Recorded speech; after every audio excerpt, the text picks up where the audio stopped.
Okay, welcome everybody to lecture 14th, last lecture information retrieval in this semester. I expected a bit more because I'm going to tell you secret about the exam, which will not be on the recording, of course.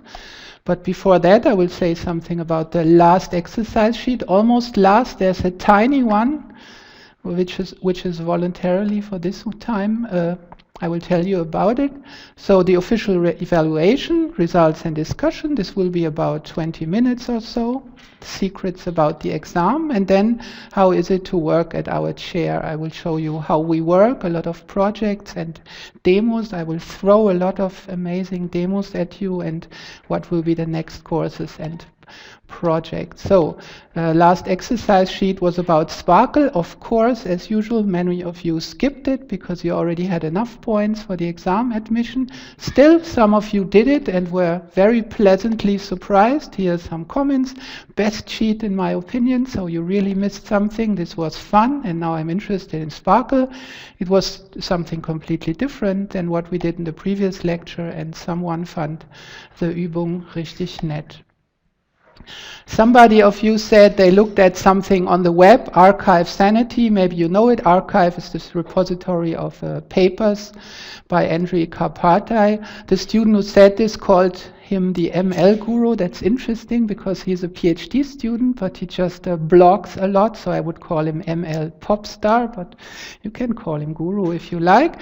And the student found that he had a blog post and described how he did it, his experiences, and he was describing a lot of things which we also did in the course. So what you're learning here really makes sense, right? You will find that when you look at papers and how things are implemented, they're using lots of concepts from what I explained to you here. So this was one query. You should implement female leaders of Fortune 1000 companies. You had to look a bit in the big file how to express it. This was the right query. Relation was leader of, gender female, appears in ranked list. So you already saw when working on it, it's nice to have a big knowledge base. Finding the right names is not so nice. We also have some projects about this at the end.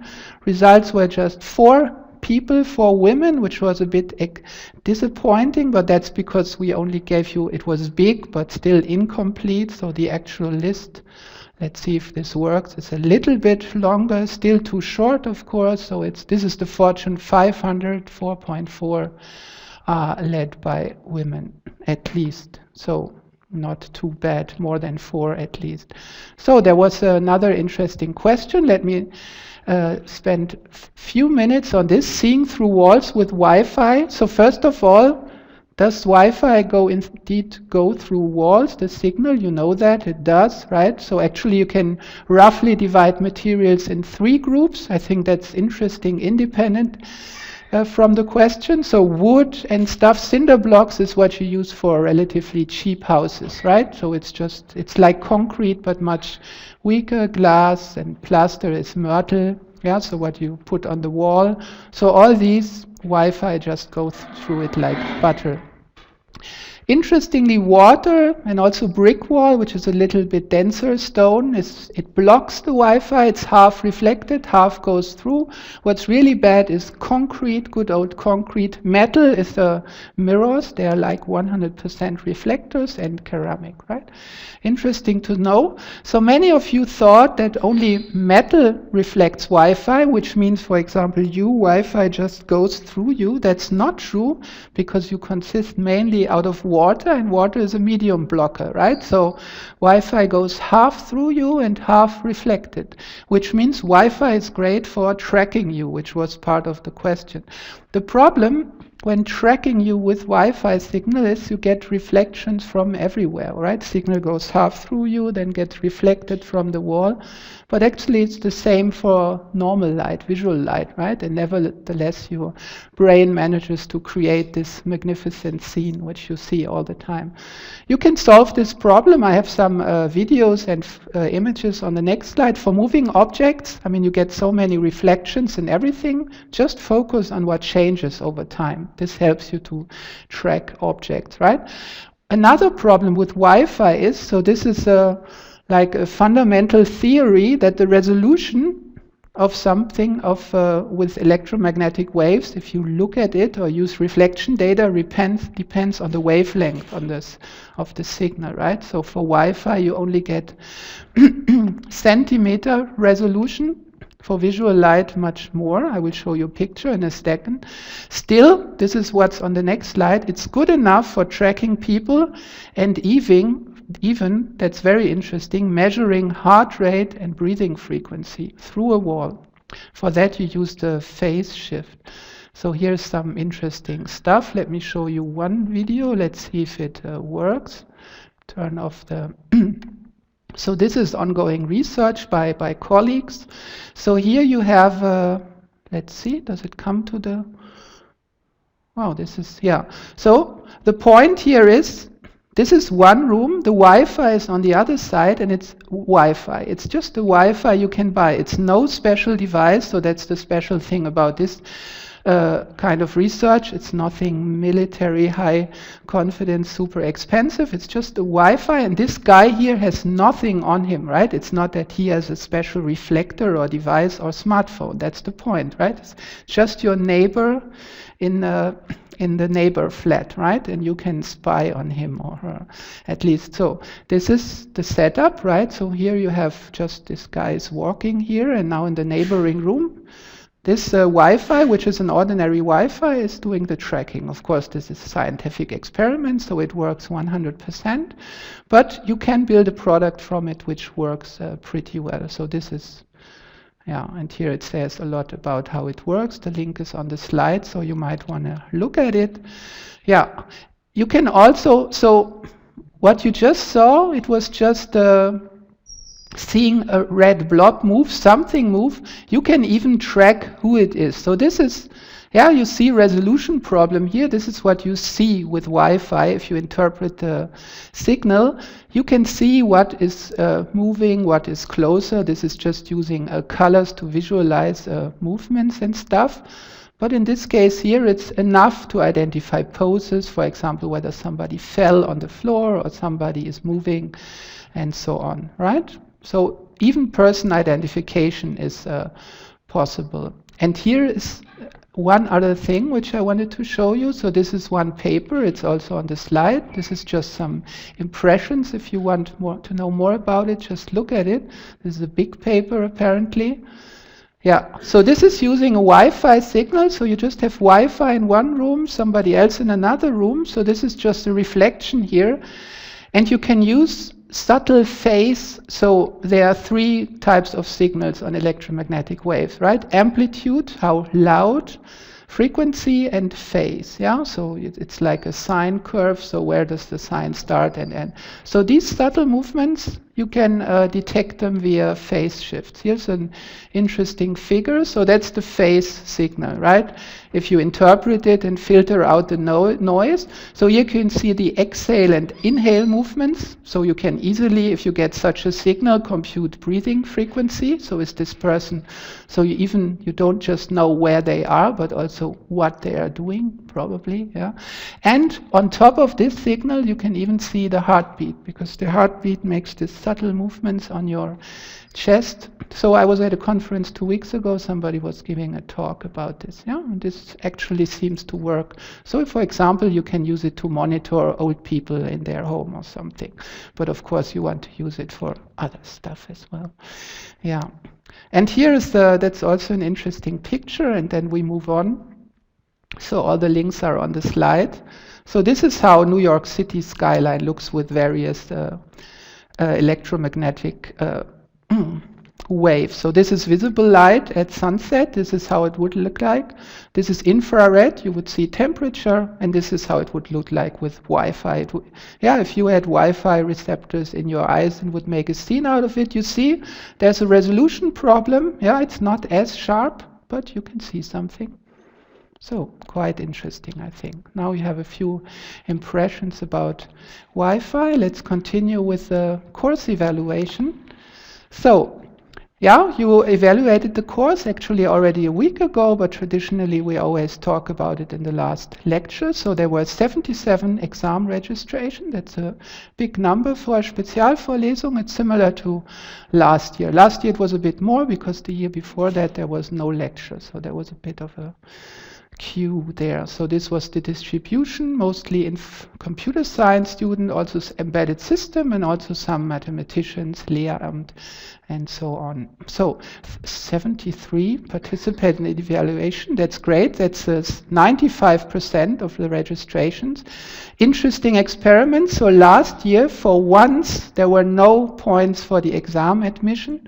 So then the Rücklauf, how many people filled out the form, was 71%, which is still a record number for this faculty, but 95% is higher. Yeah, so giving 20 points apparently helps. Yeah, and actually it's interesting that the feedback in general is just slightly more enthusiastic. That's interesting, right? When you do something, then you like. I think I can say that with confidence. We did a few experiments. Yeah, if you also do something, you are slightly more enthusiastic. It's not that last year people were negative, but yeah, if you just sit there and let yourself being entertained, you don't really do anything, then you are slightly more negative. I think that's interesting. There were 55 nominations for the teaching award. That's very nice. Thank you for that. In the following, I will give a summary of your feedback, just a few slides. And as usual, as every year, you find everything.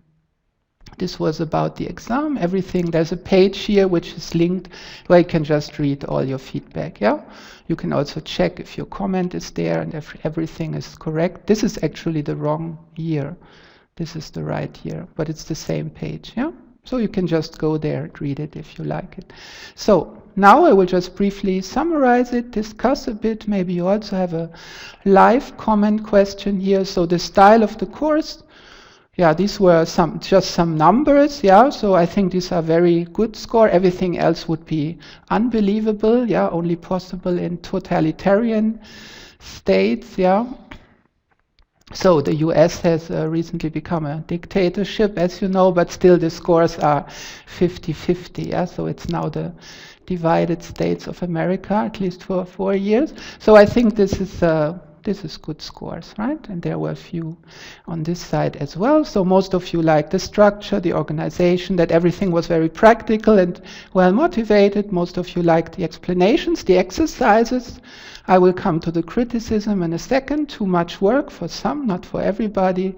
Video recordings. Many of you liked the questions. One person didn't like them, but all others did like them. I also like them. Actually, there are a lot of work to prepare, but it's stuff I think about anyway, so I just share it with you. I think it's interesting. So there will be a slide about criticism later. Students' effort. So that's interesting. These are the numbers for this course. Nobody found it little work. That's not too surprising. 30% found it too much, I guess very high, you could translate with too much. This is the department average, yeah. Of course, so yeah, one could say this is more work than other courses, but one also has to say in other courses, so last year exercises were not mandatory, so then the numbers were shifted, they were more like the average. However, a lot of people did make that comment in your feedback, right? So we do take it seriously. I have a slide about it in a second. Some of you said it was worth it, yeah? So they had to work a lot, but you said, doesn't matter, I learned a lot. Also note that there's a fairly big number for whom it actually was not so much work, yeah? Maybe you were just already more proficient in programming, or you're just a bit faster. And then, yeah, I mean, it's not that all the sheets were a lot of work somewhere. But some of you also said it was just too much for them. Yeah, so I guess that's those 30%. We'll come back to that in a second. Materials online. So Frank already left, so I can only thank him in his absence. Materials were helpful. We put a lot of work in the materials, so this makes sense. This is also very interesting statistics always. So this is, I think this year this number went down further. I'm not sure why. So a little bit more people here than usually, but the average was just about 1/4 were present. Half of you watched the recordings, 20% so-so. I'm not sure what so-so means. Could either mean sometimes like this, sometimes like that, or both. Actually, this number is interesting. It's new this year. You could give the feedback that you are not going to the lecture. You are not going to the recordings. You're just taking the material from elsewhere, the slides, yeah? Just looking at the slides or on the web or some textbook. I was expecting this number to be slightly higher. I'm surprised that it's only 4%, because for the whole department it's 30%, yeah? I think it happens more for bad lectures. That's my feeling, right? If the lecture is bad and there are no recordings, then you rather take a textbook, yeah? But presence is also low in the department average, yeah? So video recordings, Frank and Alexander. So Frank just left. He was always doing the setup. Alexander Monaret was doing the cutting and everything. I think this worked superb this time. So yeah, our goal is to have them ready a few hours after the lecture. I think it worked every time. They are great quality. You can download them. They're on YouTube. I think you can't do that much better. So thanks a lot to these two guys. There's Patrick. Let me say, Patrick is sitting here. So let me say a few words about him. So he is super important. Yeah, I think besides me, the most important person in this whole task here. Many of you commented that this is a team effort, and this is of course right. So in particular, he did all the exercise sheets. He did the master solution. He checked for errors and so on. He was responding in the forum, and just a lot of stuff behind the scenes. So thank you very much for that, and you're free to give him a hand. Yeah. So thank you very much. Yeah, and just imagine the other 75% behind the television screens also clapping. They're the tutors who are not here. I think they were also great. So 2 of them are PhD students. The other are a few of them are long-term students at my chairs. Others are not. Raghu was new. Basically, all of you said they were very friendly and helpful. Feedback was usually fast and detailed if you liked it.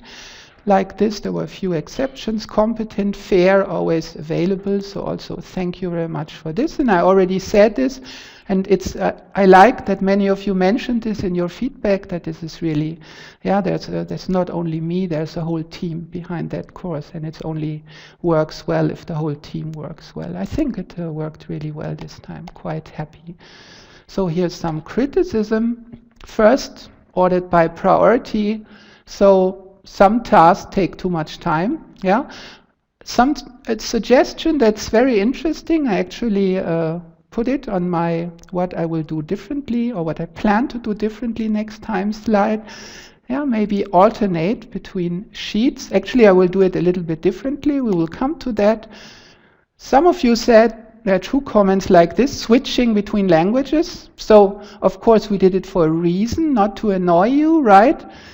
There were sheets which were about efficiency, yeah? And if you want to learn something about tuning, then you just can't use Python. Yeah? It doesn't make sense. Some sophisto algorithm, and it's just no difference, because Python has a factor 100 overhead because of its interpreted language with no types, right?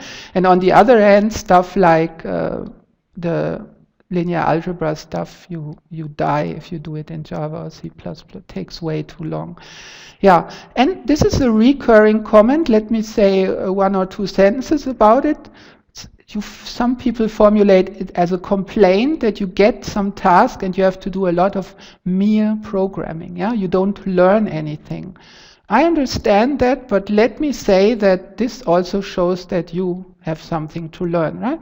I think as a computer science student, programming is of course not everything, but it's such a basic skill, you should just be very good at it, everybody, yeah? You should be able to write a 10, 20, 30 line program. You should just get it. It's like you're playing the piano. Yeah, you should know the scales. You should just know it. Yeah, so programming, basic programming is like writing the scales. So when you say that, oh, here I had to write something which takes the strings and breaks it into parts and it took me 3 hours, okay, I accept that, but it also shows that you have some practicing to do, right? If it takes you 3 hours to, it's okay. And probably, I guess many of you didn't learn it in other lectures where maybe you should have. So you learned it here, takes a little bit more time. Having said that, we always doing a lot of work to take that away from you, right? We are always preparing so much, sometimes even preparing code snippets, yeah, but we can't take away everything from you, and it's just not so easy to factor everything out. One comment that was totally justified, that we should give you more help with the NumPy, SciPy stuff. We were already working on it. We were just overwhelmed with work, so we didn't quite finish it, but we almost have it finished, so next year it will be there. Somebody said there were these implementation advice slides last year, which was so, there was a slide or two where it said, I had it in the last lecture actually, for the exercise, here are some hints, right? Some of you like that. Actually, I now integrated those in the sheet or in the tip file because people complained that you have stuff at so many places, on the slides, on the sheet, in the tip file. So that's also right. Sometimes you get comments which are in conflict. That's of course not easy. You are a heterogeneous group of people, right? Here's another slightly conflicting comment. Yeah. You found the tests helpful. I think they're super important because otherwise you do something completely wrong without maybe even realizing it. So you didn't understand it, you don't realize it. It's like kind of the worst case in an exercise. Some of you, they were too strict, the tests. I think that was a communication problem. Yeah, you weren't supposed to implement the tests one-to-one, but just the spirit of the test and not the syntax of the test. But at the same time, many of you said they were not extensive enough. So like the tests where you were feeling restricted, but you wanted more. Yeah. So not sure why? Because one test case, of course, doesn't capture everything, right? I mean, maybe the one test works, but still your program is wrong. Okay, but that's not exactly the task of tests to make sure. Yeah, it's just a first sanity check, right? So that it works in principle. But nevertheless, useful comment, and we will think about it. Git instead of SVN, that's a generic comment which comes every time, of course. Actually, it's not so easy. It's not that we don't like Git. We also use it at our chair. But it has two problems. One is SVN is deeply built into all our systems, for example, Daphne. Yeah? And if you have a whole infrastructure built around something, it's not so easy to just replace X by Y, right? It's a standard problem for big companies, right? You have a big product and something is built deeply on something, and now you have a new thing for this something, you can't just replace it, right? And Git has no access control. This is one thing where Git really has a problem, depending on the use case. Yeah, for this course, access control is very important. Yeah, you can only see your stuff and the stuff we make public, but not our internal stuff or the master solution, which is already there. Git is just not made for this. So we'll have to wait a little more. And there are always a few people which like more theory. I like theory very much, but since it's always just a few, I think we have found about the right balance. 2 more slides. I always have this slide. So this is the slide from last year. What I planned from last year for this year. Let's just see how it worked. So last year we were in the seminar room. There were a lot of people. People for some reason like to be present more, and then the room was full and they were complaining about the air, lack of oxygen and stuff like this. So we moved to the big room. Now we're in the big room. It was a bit empty, but nobody complained, so maybe we stay here. So this worked. Yeah. Tutorial in SVN, we had it in English, in German only. Now it's also there in English, not yet for Jenkins. So I made this tick yellow, so it's half done. Python cheat sheet, we were working on it. We didn't quite finish it because there was so much work. Sorry, but next time it will be there.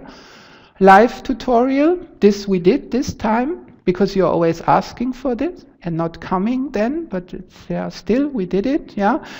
People are always asking for it, then we offer it, then 3 people come, we offer it again, then 0 or -1 people come, and then we don't offer it anymore. But still, if we don't offer it at all, there are always comments, I would have liked such a tutorial. So I guess for psychological reasons, we're just doing it. More mathematical background. Yeah, there's already a lot of stuff in the lecture, so I have to make a compromise. I try to squeeze in a bit more. This is something I'm always working on. Error checking of the exercise sheets, an ongoing theme. You might say, wow, why is it yellow? It should be red or whatever. But I mean, it's so much work to do these exercise sheets and to make everything correct. And so we have spent a lot of work. It's just very, very hard to make this perfect. Yeah, so we made a huge effort, but of course one can always improve. So I just put it here. Time management, yeah, everything is live, so that's also not so easy. I think it was quite okay. I think the average was okay. Not a worst case, but average performance was okay. And what I do after each lecture, this should be green and not, since it should be green, let me make it green. I just forgot the color here. There it is, green. Because, yeah, what I do after each lecture, for every lecture I give, I just take notes after each lecture, what went well, what went not so well. And actually, yeah. Okay, and here's this is the one slide I will certainly look at next year when I give the lecture again. So what will I do? I think we should clarify early on that test cases are mandatory, but that they do not have to be implemented syntactically one-to-one, right? So that there's no confusion. Some things just have to be said 10 times, I think. Yeah. Yeah, checking exercise sheets and everything. And I think the cookie awards were great for mistakes. Yeah, maybe you know Donald Knuth. He also did this for his tech programs, right? He even did it with an exponential award function, right? The first person finding an error would get 1 cent, 2 cents, 4 cents, 8 cents, 16 cents, and so on. That's very optimistic, right? Because if you have too many errors, then you have a problem. So, more theoretical sheets. I think that's one thing I will try out next year, because there is this demand of a minority for more theory. And theoretical sheets, you can dose the amount better. With a practical sheet, you can't cut it in half. They just have a certain minimal size. With theoretical sheets, you can fine dose that better. So maybe just more theoretical sheets and alternate with the slightly more work-intensive implementation sheets. I think we will try that. The Python cheat sheet will be finished next time. So next generation will be happy with that. Live tutorials again, although nobody comes. And I again took notes. And actually, in case you wonder, if you look at the slides from this year, slides from last year, you will see a lot of differences. I'm always surprised myself. I think, oh, it went well, I will just take them. Then I look at them and I see, oh, this is not good. I have to do it this way, that way. Sometimes I completely restructured them, new information, threw out information. There was even one lecture which completely fell out, and I split another lecture in parts, so I think it worked better this time. So this is like always under construction. Interesting that it's 6/7 and this was 7/7.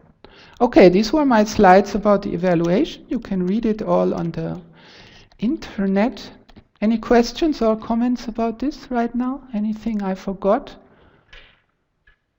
There's one thing. Here's one thing. I put an exercise sheet which is very short and does not count for exam admission. It's one question which I didn't talk about. It's interesting. There was one question, or it's not a question, but an item on the sheet. Ich habe meine Fähigkeiten im wissenschaftlichen Problemlösen verbessert. Scientific problem solving skills. And it was interesting that most of you rated the course 1 grade lower, still good, but 1 grade lower than for the other items, which is a clear signal, but we are not entirely sure what it means.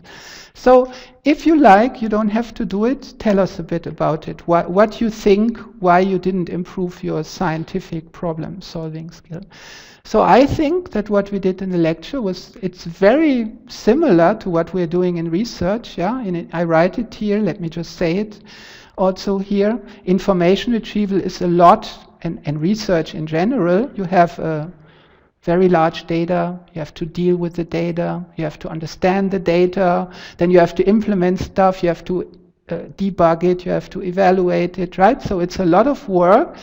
Maybe, I'm not sure, there's this misconception in your mind that you think science is like this stroke of genius thing where you sit there and then you get the idea and then everything changes, earth-shattering. Sometimes you read it like this in the newspaper. It's never like this.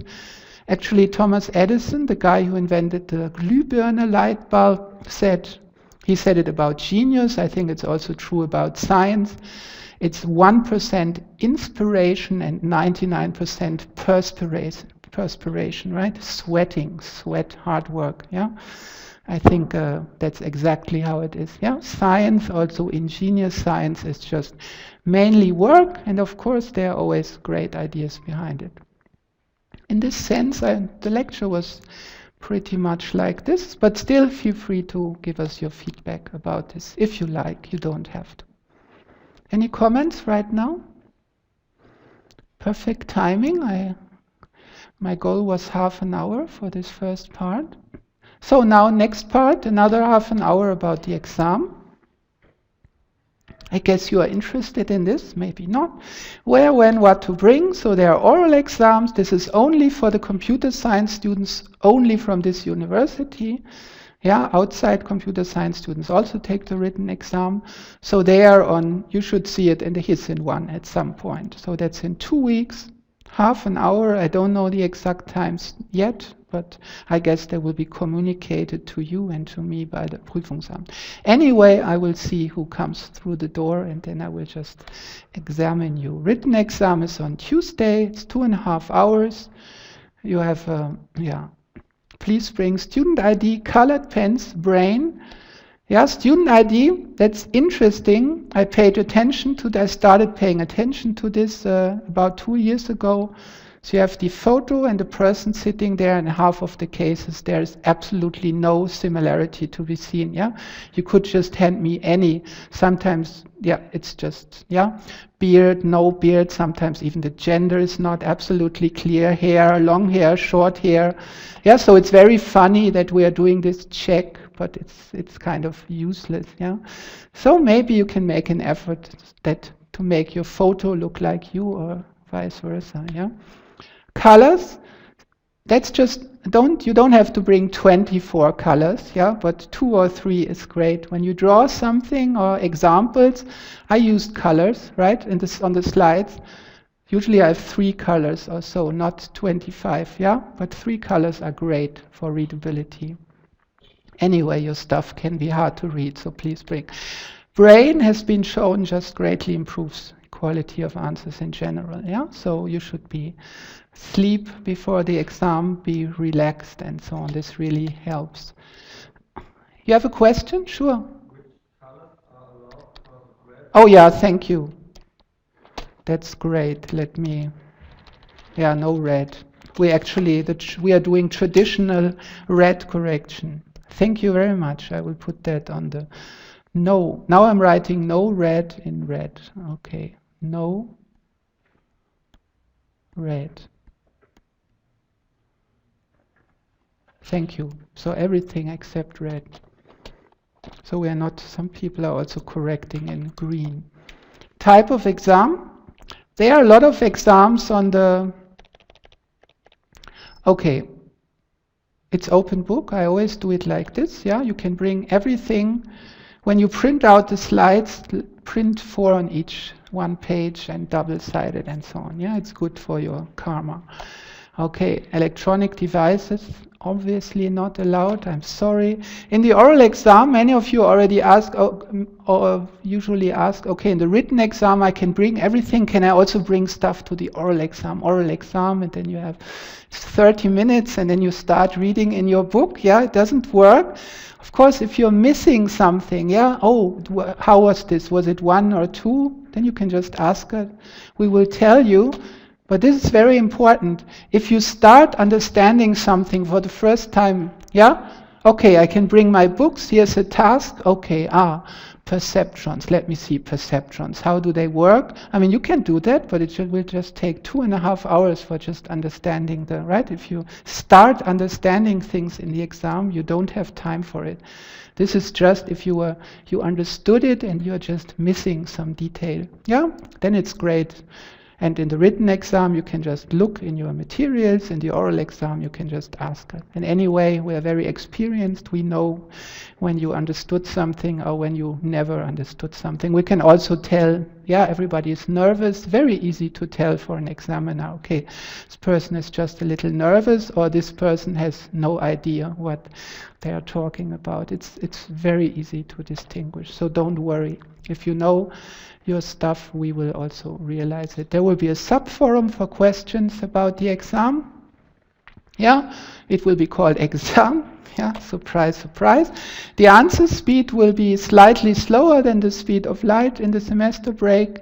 Yeah, because there is a tendency for the question frequency to go up. But if you ask night before the exam, the answer might come too late. Yeah. Maybe ask earlier. Sometimes there are mistakes on the slides you find now, or just some stuff you're not sure about. Types of questions. That's of course very interesting. Yeah. So there are 3 types. There are lots and lots I have it on the other slide. Lots of previous exams on the wiki. Look at them. You will find 3 types of questions, roughly. One is, we did a lot of examples in the lecture. I will show you some in a second again. We will just do some tasks together for like 15 minutes, yeah? You just do some example, like encoding, yeah? And this is where the colored pens are useful, right? Implementing a small program, yeah? It was not only for the exercises, same in the oral exam, by the way, yeah? Write a small program. We will solve one task together in a few minutes. Small programs. Actually, for some time now, we have been putting a max on the number of lines, yeah, because you can write bad code even in the exam, yeah, and it's terrible, it's torture to correct this, right? 10 lines, at most 10 lines, you'd never need more than 10 lines, so it's really small program, but it shows whether you can actually code, yeah, and whether you can do these little programming tasks. I think they're very, very nice always. And all kinds of small calculations or proofs for which brain is very useful and having slept sufficiently. So it's never, I mean, this is how it should be. It's not about learning by heart, obviously, because you can bring your stuff. It's that you understood the basic things, right? That was, all the lecture was about understanding the main idea. Understanding is very important, right? In the oral exam, that's very easy. You can very easily tell whether somebody is just repeating something they learned or whether they understood it. Yeah, one question and you see, they actually understood it or they were just repeating stuff. In the written exam, also easy by the kind of task you asked. Yeah, the contents from the exercise is also very relevant and also great for preparation. It's the best preparation, right? Let me give you some hints about, there's a question, sure.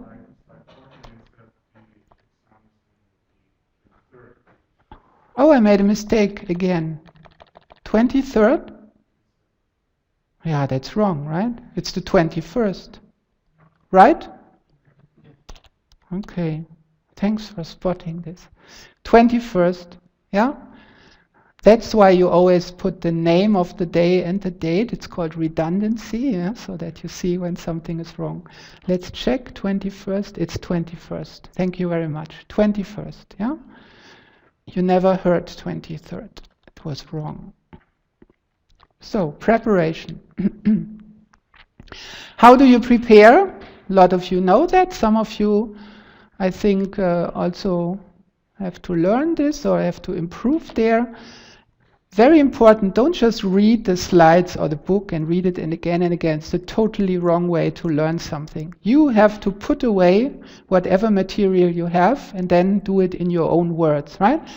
If you want a proof, have I understood this proof? Don't read the proof again and again or learn it by heart. Put away the proof and see if you can do the proof in your own words, not reproduce it, right? That's how you learn, how you check that you learn something. Very simple, yeah? This is what I just said, which you shouldn't do, right? So once you understood the basics, the best preparation is really, and many of you have done that, do all the exercise sheets, right? If you have done all the exercise sheet and you did it yourself, there's just no way you will be good or very good at the exam automatically, right? That's just how we designed the exercise sheets.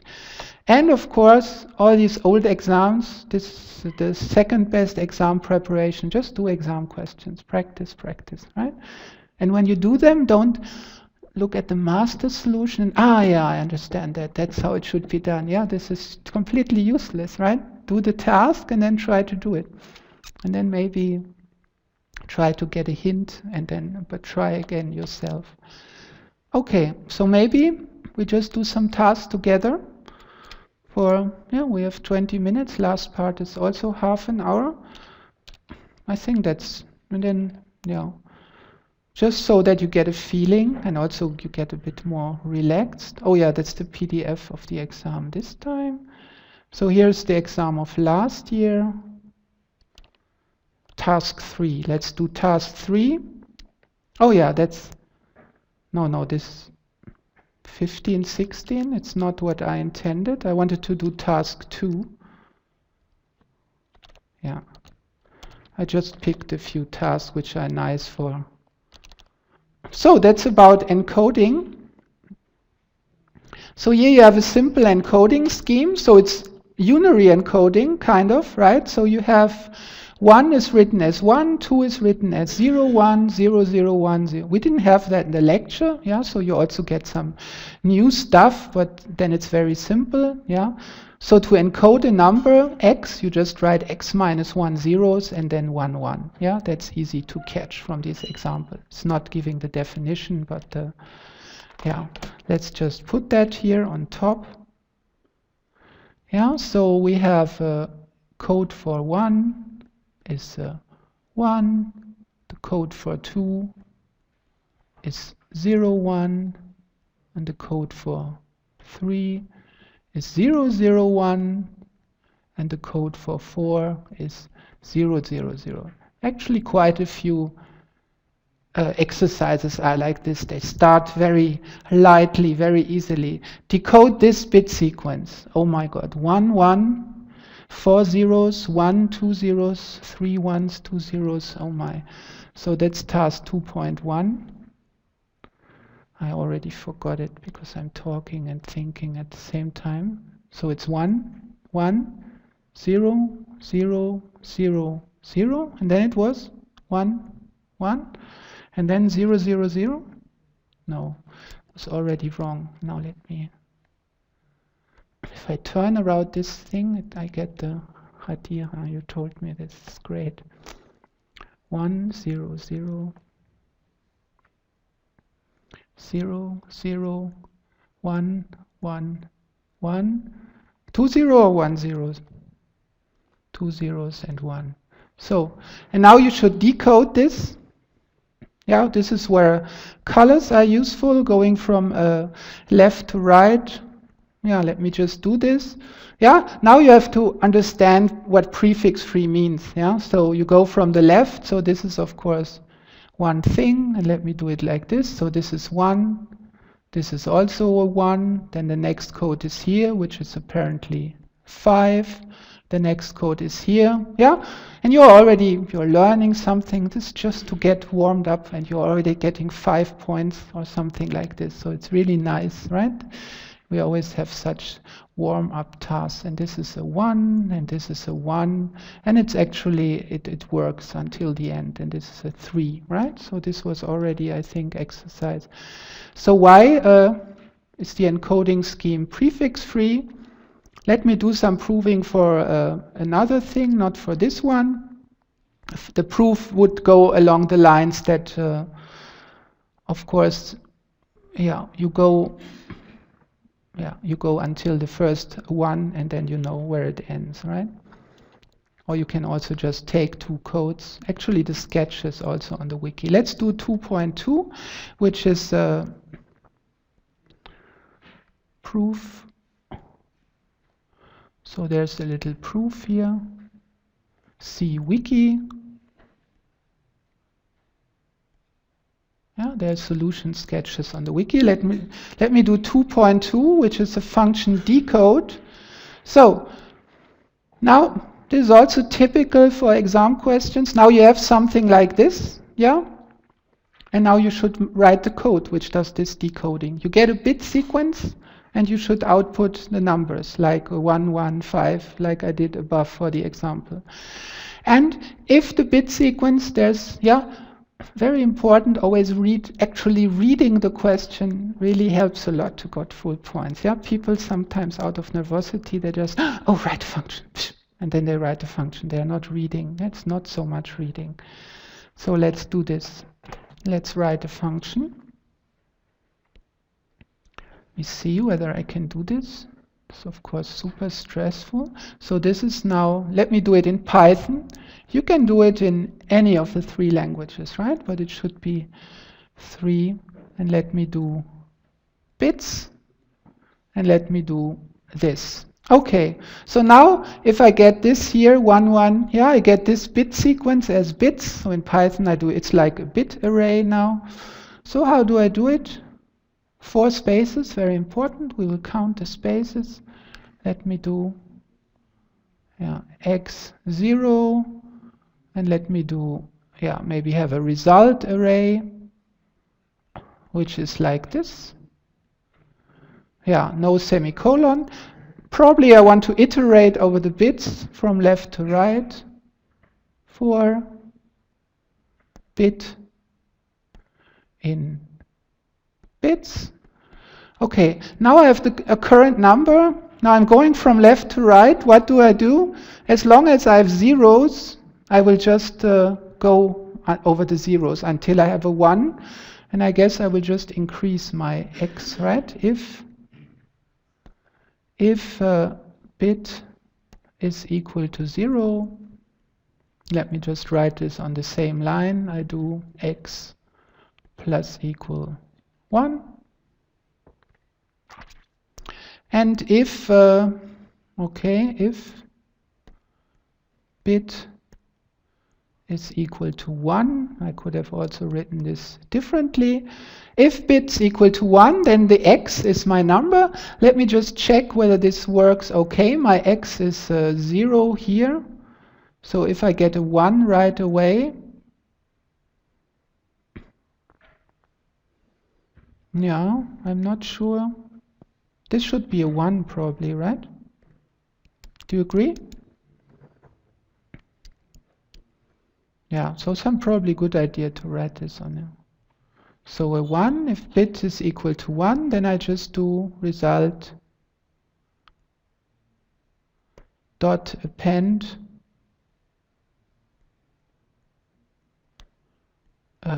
x, and then I do x equal 1 again. This looks good, right? And now I return the result. And now I should only return the result if, let me check this, if the bit contains, return the empty array. So I should probably return the result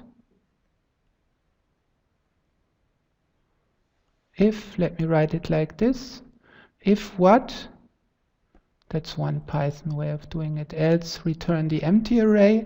How do I know at this point if my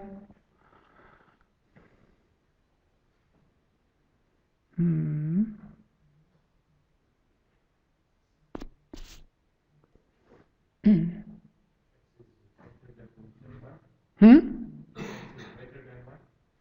Ended with a 0. So it should be, what do you want to write here? X equal 1? Greater. No, if it's greater than 1, then something is wrong, right? It should be equal to 1, right? But is it correct if I write this? Should be this, right? Return result if x is equal to 1.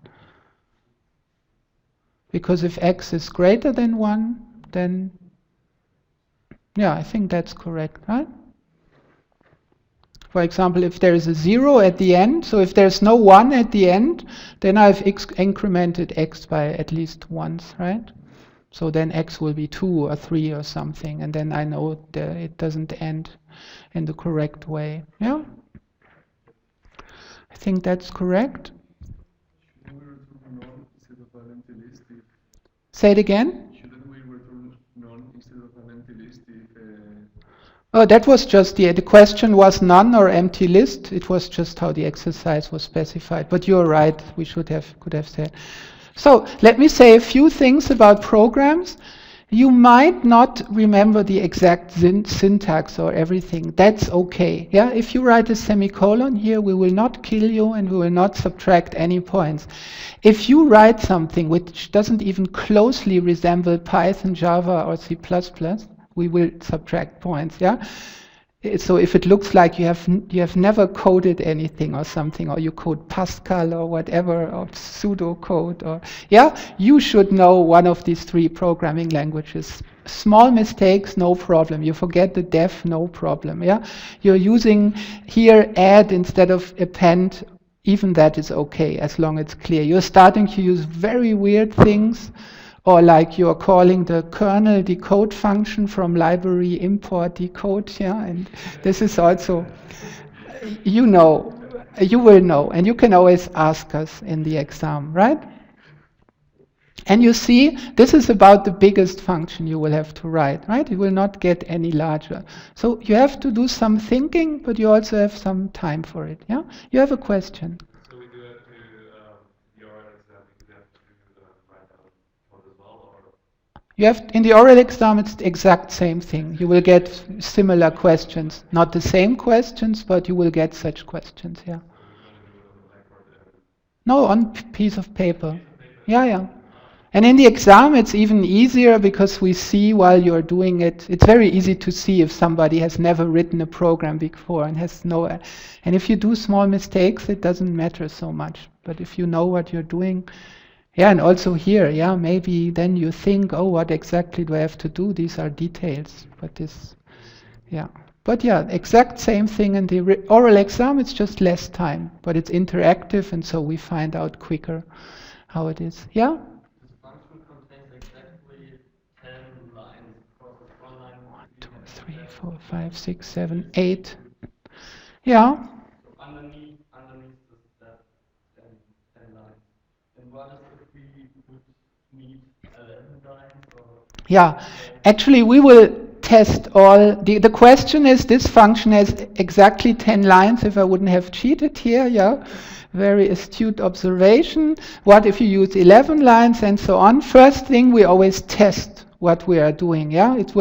I will do the exam, then 2 of the people of the course team will do the calculation, so we will check, does it really work? Sometimes we will allow maybe 12 lines if it's at the border. And if you do it in 11 lines, it will also be okay, yeah? But if you start doing 20 lines and it's a complete mess, then we will start subtracting points. Because you can do, even for simple functions, extremely complex, convoluted stuff, which might even be correct, but we have no way to figure out in finite time. But 11 is no problem. Yeah. For this year, how much time?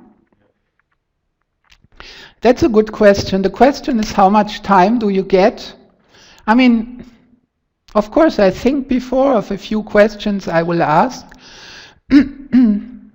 My experience is in oral exam, there are different kinds of, sorry, just give me a second.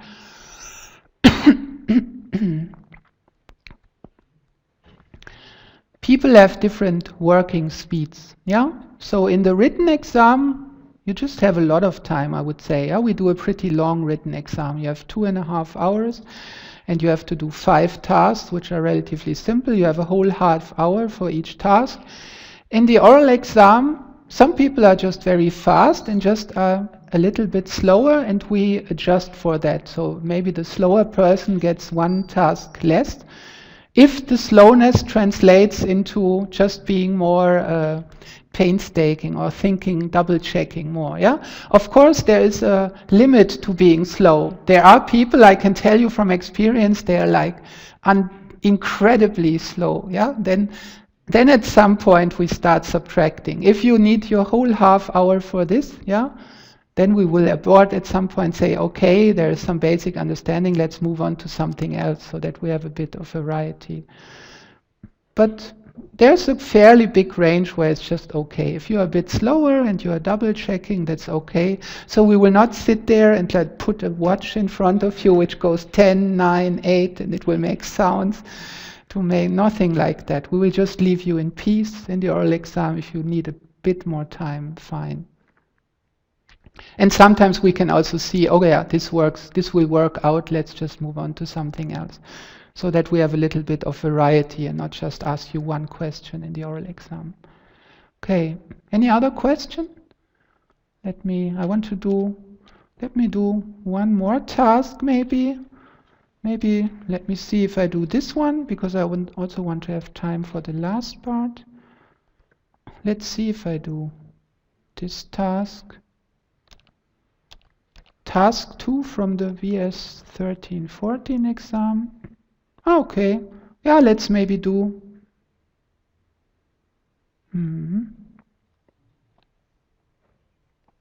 Yeah, let me do this and let me skip the last one because it's similar to the first one. So that's about prefix edit distance, 2 strings, Angela and Angelina. So let me just do this. So that's also 2.1. So we have 2 strings, Angela, and Y is. And now you should compute the prefix edit distance, and I think you should compute it in both directions, yeah, xy and yx. It's not symmetric, right? So xy is, okay, that's PED between Angela and Angelina. So you have to realize that for the prefix edit distance, you look at all prefixes of the second string, right? So this is also something. So maybe you take this prefix here, Angeli, yeah, and then the difference to Angela is 1. You would have to do. Let me say here, let me now not write it down to save some time. I mean, here I just underlined it. Now you could write, this is, yeah, maybe I should write it to just, yeah, this is prefix which minimizes the ED, yeah? That's what prefix edit distance is about. Find the prefix of the second string which minimizes the edit distance to the first one. If you just write down equals to 1, you will get points subtracted. It's always written on the exam. You don't have to write a novel, but just some evidence to show that you know what you're doing, right? This would be enough here. It can be brief, yeah? Oh yeah, one has to pick the prefix such that this is minimized, right? But just writing 1 is not enough, yeah? And now you should also do the other direction. Let me quickly do that. Y, x, yeah? Now if you also write 1 because it's symmetric, that's bad. You missed something because it's not symmetric, right? So now you have Angelina because the first one is fixed and the second one is where you can take prefixes, right? So since this is longer, you will take the whole thing as prefix. Same justification, right? And when you take the whole thing as prefix, then it's 2 here, right? I and n, so it's not the same.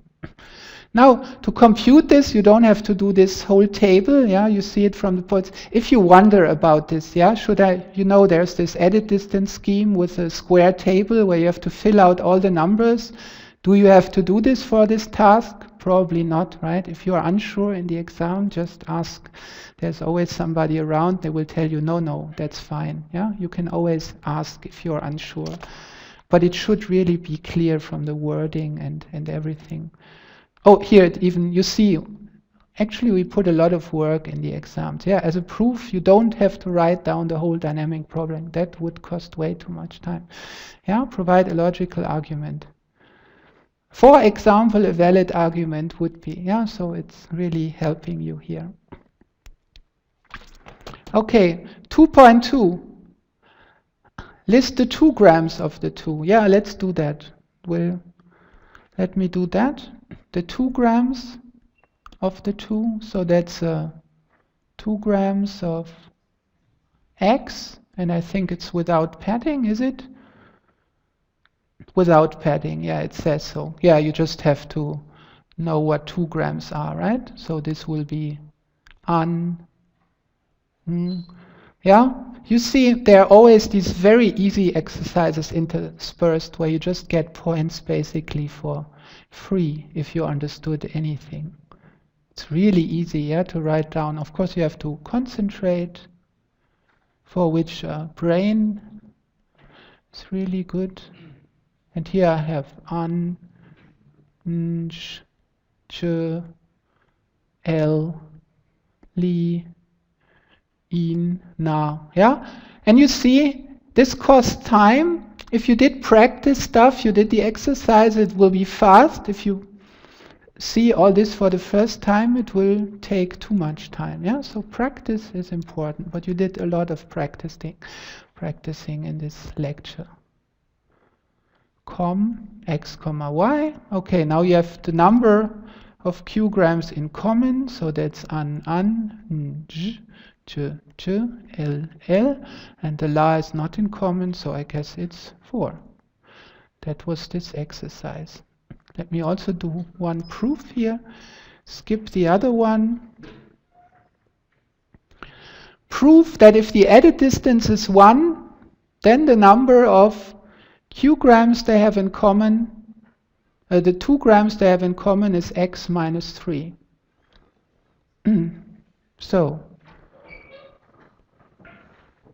if x is equal to y,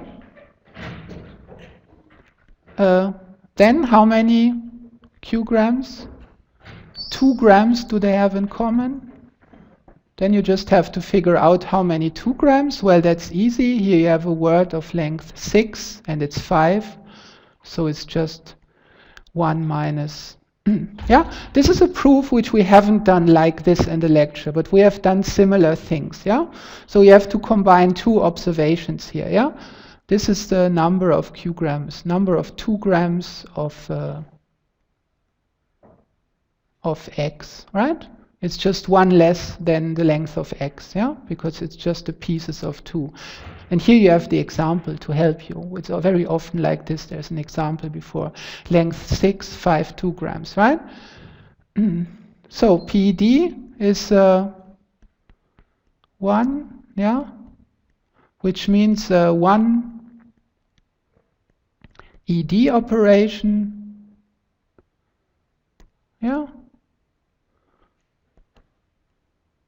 destroys at most, we had that same argument in the lecture, at most 2 grams, right?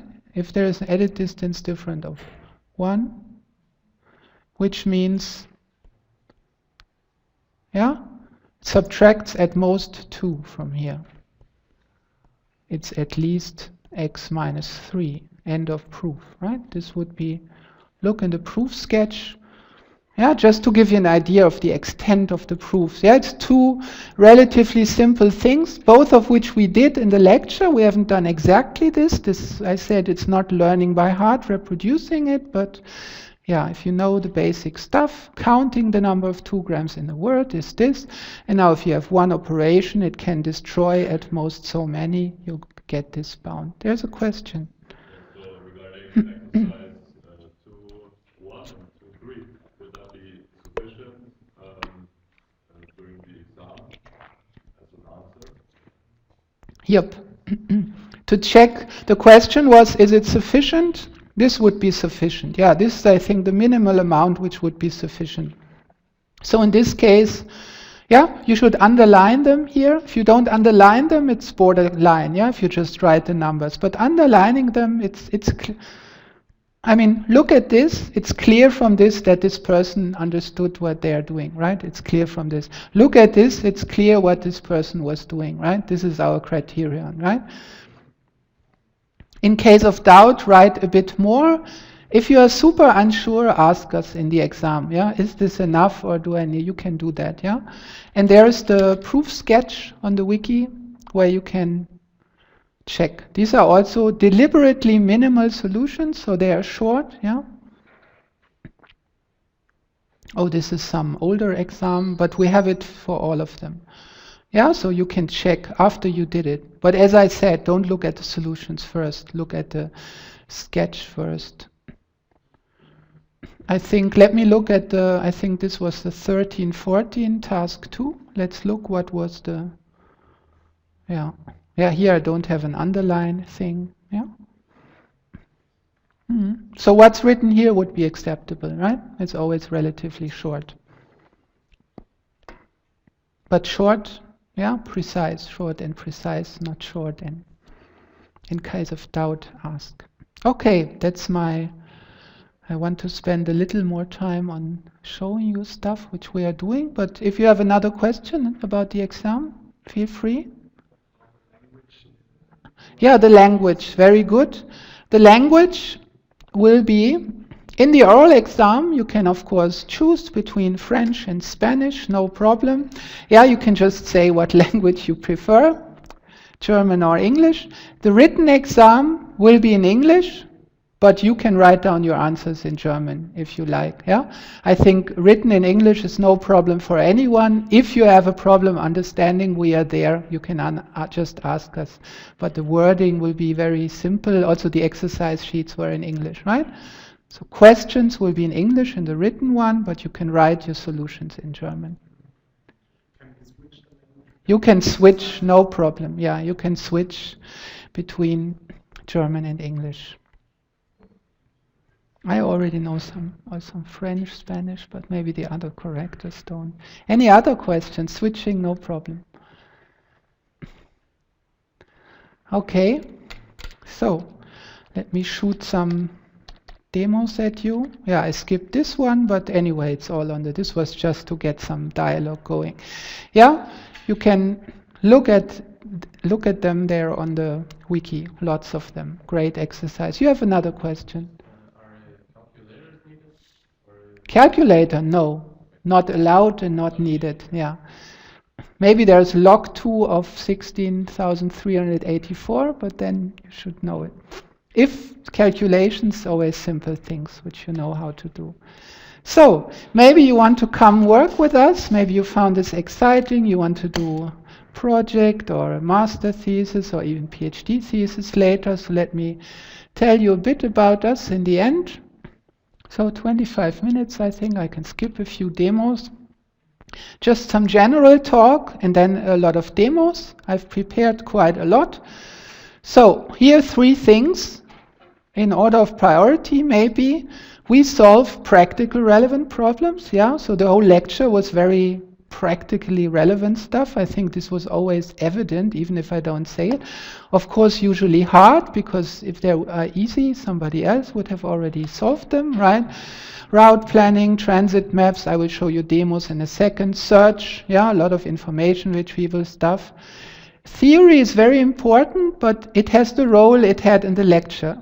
In every lecture there was some nice theoretical core, right? But then there was also quite a bit of other stuff on top, but at the core, you always have some solid theoretical understanding. Think of the encoding stuff, right? There was this Shannon theorem. What is a good code? You need some theory to answer this question.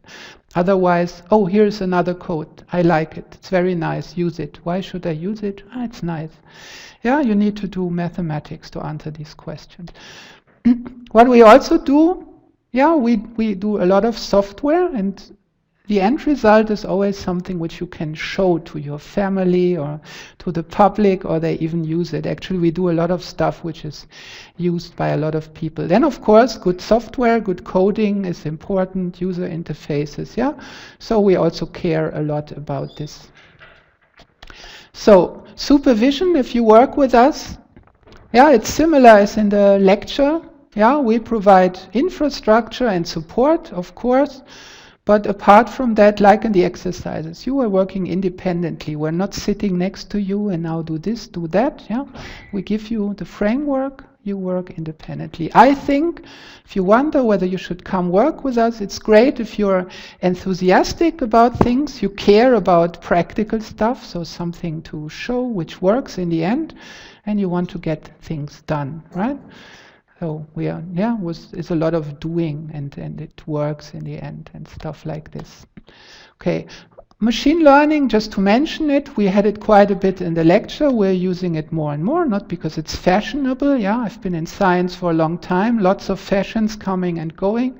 I don't really care, but machine learning is really, really, yeah, it's really a paradigm shift, all these learning thing, yeah. For example, natural language understanding, we came towards this in the end. You have seen quite a few learning algorithms in the lecture, right? Naive Bayes, perceptrons. We have done k-means, even sort of learning. Yeah? Yeah, this is just one slide. Let me show you a few projects and demos. So route planning, yeah, I think I don't have to show you a lot. This is what's on Google Maps, the route planner. We did it at some point, so it's an algorithm by us. So I click here, I go on directions, I can click here, and then I get the, yeah, and then I can drag this around, I get super fast. That's the shortest path computation on a very, very big graph. Yeah, it's billions of, this also works. Thank you for zooming out again. Yeah, I can also go here, and it's just doing it. And if I go here, maybe I get a flight also. Yeah, right now it's also combining things. Yeah, it's also offering me a flight. It's also doing public transport and everything if it's available. Yeah, and you can everything in real time. That's one thing we did. This is something Patrick did. Maybe you have seen it already. It's visualization worldwide of public transit. So that's right now public transit in San Francisco. Here you can zoom in, that's all the vehicle going there. I can click on one, I get the line, I get the schedule. I can, this is for the whole world, so that was the challenge here, doing it for the whole world. Let's, for example, go into New York here. So right now it's 500, many cities or areas make their feeds, their data, it's public transit. Available. So for example, if I go to New York here, we will come back to New York in a second. I see the traffic in New York. Some vehicles here have funny numbers on them. Let me see whether I find. Do you see? Ah, yeah, here. Yeah, it's moving. You see it's actually moving because it's live. If I click on here, I have some delay information, right? So if there is real-time information available from the feeds, it's integrated here. Otherwise, it's just interpolated data from the schedules, yeah? And you can also speed this up. And then it goes much faster. Now, and the challenge is, of course, that's quite big data. You have to do it for the whole world. You have to draw it smoothly. If you do this with a Google Maps API, this will kill the API. Yeah? It will be very not fluent and not nice and everything. Yeah, so this is a work by Patrick. He did it as his master thesis. And this is actually used quite a lot. It's very popular, this website. A lot of people like staring at it. And check, yeah, when you are on the train, you can go there and see, oh, that's me, the dot moving there, yeah. And it's really, yeah, it's for the whole world. Yeah, you can zoom out, zoom in everywhere. Really nice. Here's another thing. That's what Patrick, again, Patrick, your great assistant, is working on right now. That's transit maps. Yeah, let me spend 5 minutes on this. This is the trams of Freiburg. Yeah, and now the catch is, you know these maps, yeah, and they used to be, usually people spend a lot of time drawing them, yeah. Now, yeah, and then you have them on every Haltestelle, subway station, and so on to orient yourself. Now, the point is these are drawn automatically, yeah, because drawing these plans does not scale for data from the whole world, especially if things change and so on, yeah. So this is drawn automatically in a nice way, right? And I think it looks really nice. So this is just Freiburg. Yeah, so you see it has this flavor of hand-drawn stuff. And of course, there are a lot of challenges, right? So for example, here you have, yeah, the blue one is going around the corner. Here the orange one is going around the corner. It shouldn't somehow switch the colors or be in an unintuitive order. You have to draw these things. You have to see how you arrange them, how you do the crossings. They shouldn't cross all the time. Yeah. So actually Google Maps and also other map companies are doing similar things. So let's look at Chicago on Google Maps. Yeah, this is how the transit layer, it's something which you can switch on and off on Google Maps in case you didn't know. That's how Chicago looks. I think it looks really bad. I hope you agree with me. Apart from the cluttering of all the, this is not so, yeah, the weird things. So they are also trying to do it automatically, of course, because they have so much data. I know their data set, yeah. So here, this does not, you see the problem. I mean, they're also doing strange zooming things. It remains small. I think the reason is so that you don't see how bad the drawing is, right? This is not so nice what's happening here. Suddenly there's a blue thing coming out, crossing here. So let's see. That's the current state of what Patrick is doing, yeah. So again, this is drawn automatically, yeah.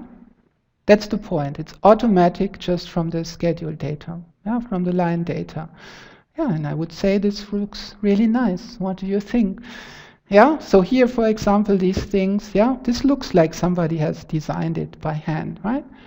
And it's, yeah, it's just not easy. You have so many ways to arrange this, right? And you could get into problems when you would have put the blue thing here, yeah, at the bottom, then it would have to cross so much to go over there. Of course, you have crossings, you need to have them sometimes, but not so many. So algorithmically right now, these are a lot. This is one big optimization problem, but if you solve it as one big optimization problem, it's just a NP hard and way too big, will never end. So you have to break it into small optimization problems, which in this case are solved with a integer or a mixed integer linear programming, and you have to put it together, and then you also have to do a lot of drawing stuff. Let me show you one other example.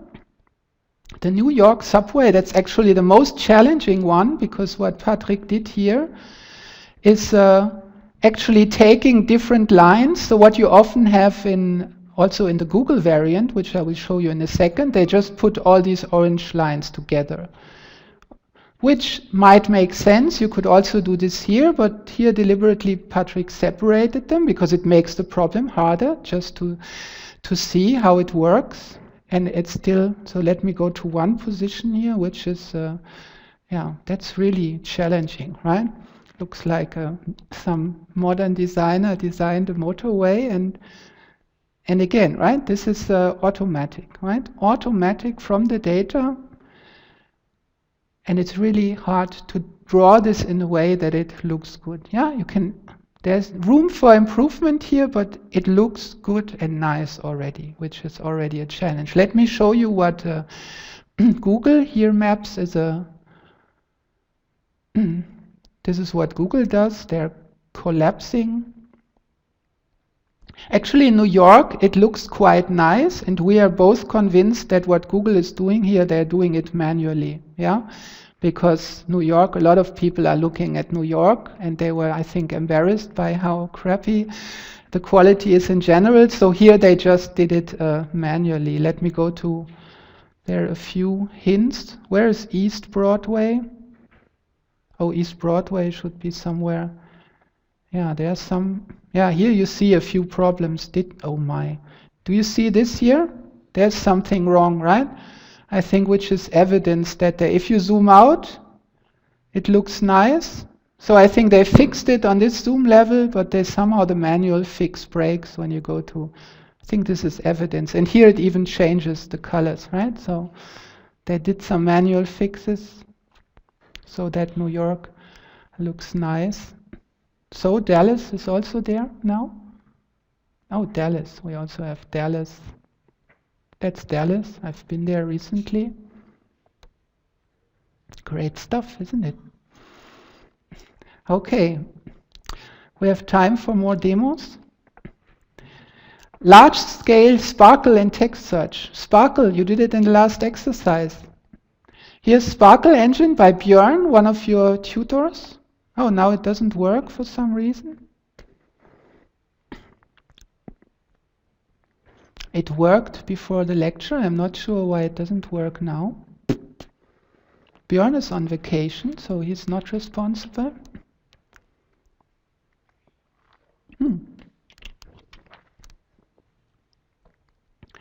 That's weird, because okay, you just have to do it again for whatever reason. So let me just copy one query here, because just to save some time, I've prepared a query here.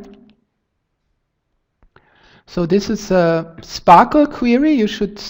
So this is a real Sparkle. Can I turn off the spelling correction? Rechtschreibprüfung. Out. Okay. So here first, names in real Sparkle are URLs, so they start like URIs, so that they are unique. HTTP, so this is free base, this huge knowledge base I told you about, which has billions of facts and everything. And so whenever I write FB colon in front of something, it's actually HTTP blah, right? So you have very long names, but you have this namespace mechanism so that you don't have to write them all the time. So now I'm asking for people with a particular profession. That profession is astronaut. So here we will see it in a second. Things actually have IDs, which are not human readable, and the IDs have names, which is this relation, give me the English name. Yeah? I'm looking for people with a certain profession. The name of the profession is astronauts, which means I'm looking for astronauts. These people have a name. I'm looking for their name, which I print here. I print the ID and the name. And this is something which I have not shown you in the lecture. This is new. This is the current research we are doing. I want to combine this with a text search. I want to look for occurrences of these people, of astronauts. For example, Neil Armstrong, somewhere in a given text together with other words. The other words here, so I'm looking for this person where it's mentioned in a context, which means in a piece of text, where it also says walk star, which means walk, walks, walked. It's just prefix search, and moon. And I just want the first 100 results, and I want to order them by how often they are mentioned. So let's just do this. This was pretty fast, yeah, I hope you realized that. This is searching, so that's very algorithmic work. It's searching in FreeBase, which is billions of triple statements, and ClueWeb, which is a web crawl. So it's the whole web, yeah? It's a portion of the whole web, but it's a terabyte or so. And so here you get the results in an instant. So we get this ID, which is Neil Armstrong. That's the FreeBase ID for Neil Armstrong. Everybody should know that. We know it. We know all these things by heart now, if you do this a long time. Oh, 05B6W. That's him, Neil Armstrong. And here's a piece of text where it says Neil Armstrong walk moon, right? And he's first. Why is he first? Because there are 2,485 text snippets in our web corpus where this guy was identified. and mention, actually I can also, let me do text limit here 100. Now I just get 100 snippets from Neil Armstrong. Yeah. So here I have a, I didn't do what? I didn't write text limit. Yeah, that's why nothing happened. Thank you for paying attention. Yep. Yeah. So you see, it's not so easy here. It says Neil Alden Armstrong, right? Which is a different name of the same person. Yeah, and probably there are also snippets here where it just says Armstrong or something like this. Yeah. So it's not so easy to do this entity identification and everything. It's just, that's a huge body of work to do this very fast. Yeah. So that Sparkle you have seen combined with text on huge data, and it's just, we've just written a paper about this. So there are Sparkle engines and stuff, and you have seen it in the exercise sheet. The SQL queries which you computed, which is kind of state of the art, they took some time even on this small data, and this is like, this is a terabyte, right? And it just goes. It's quite amazing work. You can also, we just wrote a paper about this. So let me see, there's one more. Oh yeah, question. Oh yeah, there's, now Sparkle is not so nice, so I show this every time. So this is actually a previous thing we are doing for certain simple queries. Yeah. I copied this, yeah. It's not so easy. It was actually one exercise last time to come up with this. You have to know that this is the name of the freebase relation, right?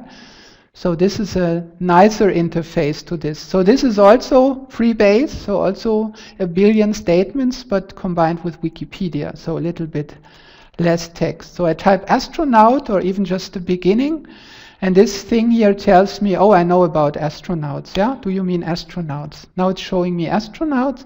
Usually it's also showing the picture. For some reason it's broken right now. And Björn is skiing. I didn't know how to fix it yesterday, so you have to do it without the pictures. Yeah, but it's astronauts, right? And now I can do the same thing here. Work star moon. And now I get astronauts who work on the moon. It's actually exactly those 12 who walked on the moon. I can also, this thing also knows about films. Now I get films. Maybe you want films which occur together with the word animation. Now I get animation films. Or maybe, so this thing, I can also build much more complex queries. These are buildings. Maybe I want buildings which are mentioned as tallest somewhere, right?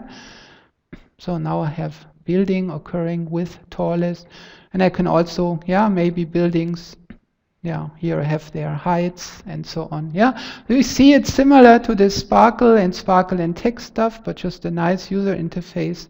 And it's what's special here, this is also a few publications, you get these recommendations on the left.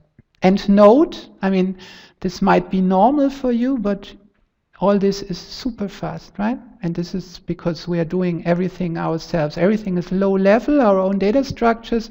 If you would use this database behind this, it would just like you press enter and then you can go and make some tea.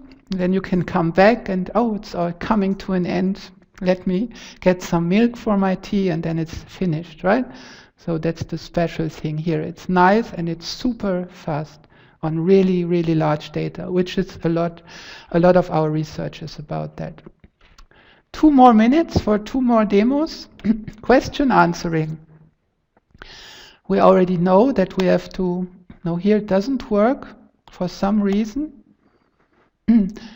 This is a prototype, not exactly a demo. Now, Sparkle is nice, but even with the interface, it's even easier. You create your query incrementally. The holy grail is, of course, I'm just asking a question. Who invented Python? Like I would ask to a human. And now I send this, and now this thing is automatically translating it to the right Sparkle query, or Sparkle and text query, on Freebase in this case. So here, this is a very, very hard problem. Yeah, you might not realize it at first. So first I have to, Python could be a lot of Pythons. Yeah, there are 100 things in Freebase called Python. Yeah, 25 songs, yeah, 5 musicians, and there's the animal, there's Monty Python, there's Python, the programming language. So I have to figure that out. As a human, I know, oh, it's probably about the programming language. Invented. You have seen these huge relation names in Freebase. There's no relation invented. Actually, there's computer language designers. But it's the right thing here, right? By inventor here, I'm looking for the designer, and it's Guido van Rossum, so it's correct, yeah?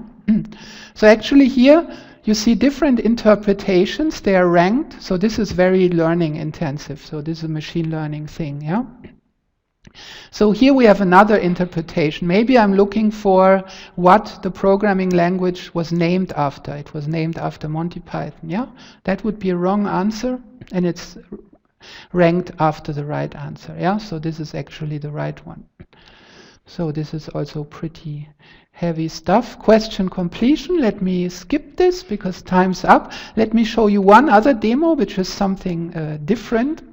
I just completed this with Claudius, who was also one of your great tutors. This is about text extractions from a PDF. This is a paper we just submitted.